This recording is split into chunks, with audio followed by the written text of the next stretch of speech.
Think about a faded photograph or a film reel with scratches. These flaws were once byproducts, not features. They came to symbolize something real because they resisted control, like cracks in history itself. But now those same imperfections are no longer accidents. They're algorithmically generated and sold as proof of authenticity. Digital tools can simulate the look of aged paper or smudged ink so convincingly that we often mistake them for evidence of human touch. We've learned to associate this isn't just about aesthetics. It's about authority.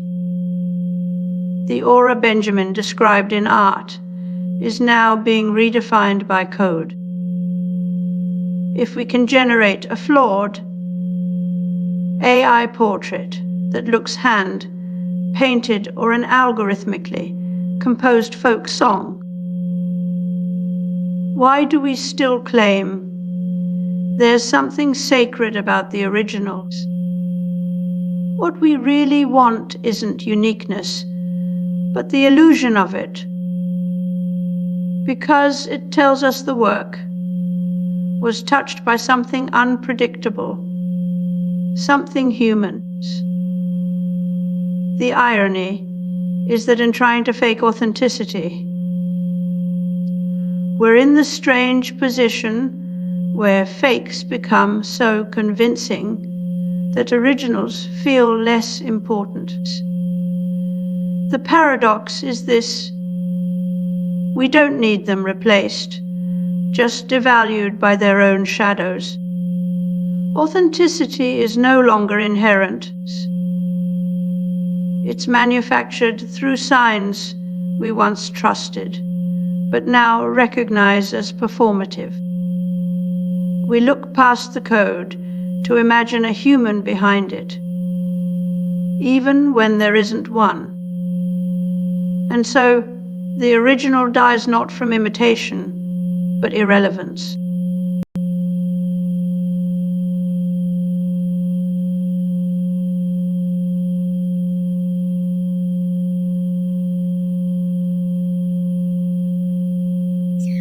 The earliest computers were mechanical marvels, like Charles Babbage's analytical engine, visionary designs that laid the groundwork. In the 1980s, digital audio introduced a new problem. Machines could play perfect notes with mechanical precision, but lacked any trace of human imperfection.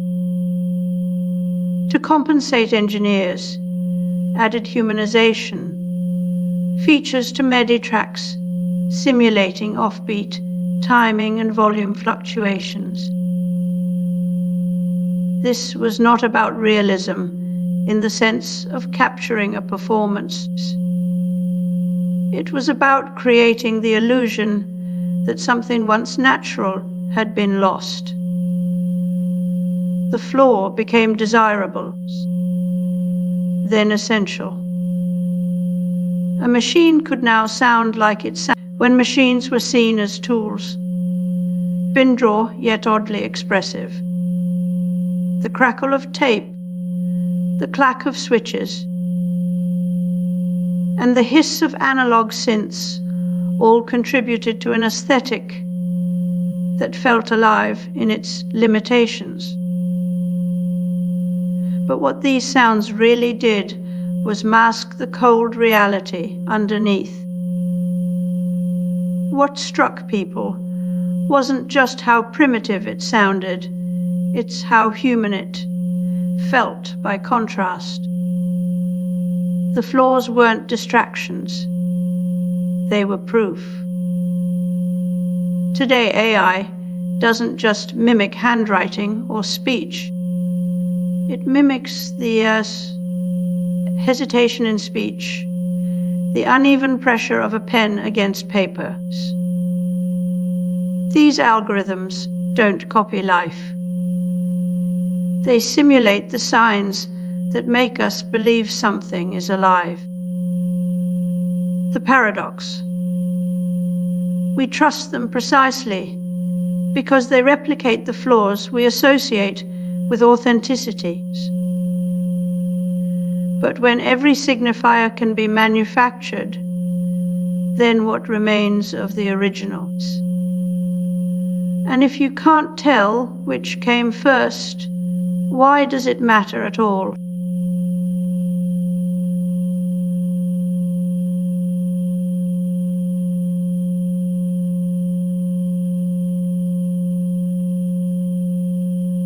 And I didn't see even people in white coats. All there was four very creative people who had ideas and were trying to get these ideas out in new ways.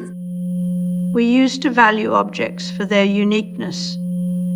A handwritten letter, a hand-painted poster, anything that bore the mark of human touch.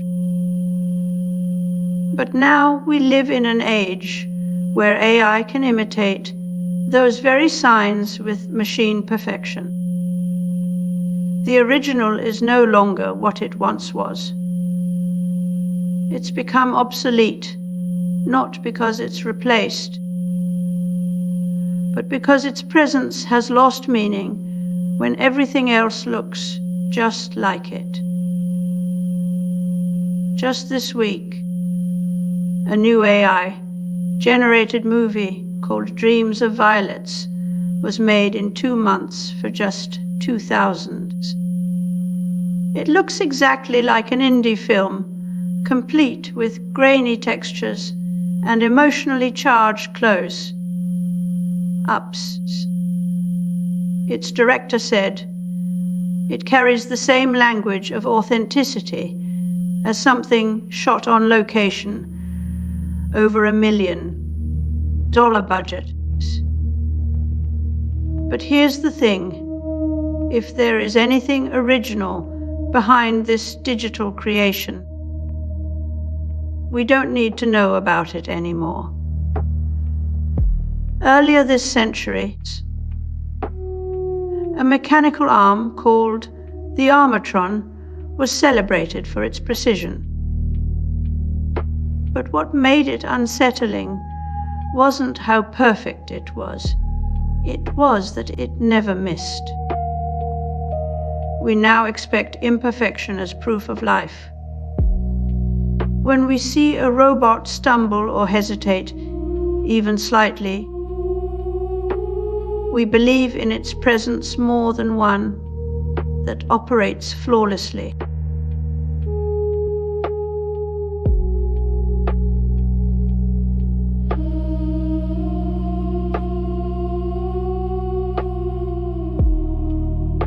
These are qualities that have always been the most difficult for artists to create by hand. Roland Barthes once said that photography holds a kind of magical evidence. It insists on that. Has been. It gives us proof through presence, proof that something existed here and there. But in our algorithmic age, this assurance is no longer given by the camera, but manufactured through code.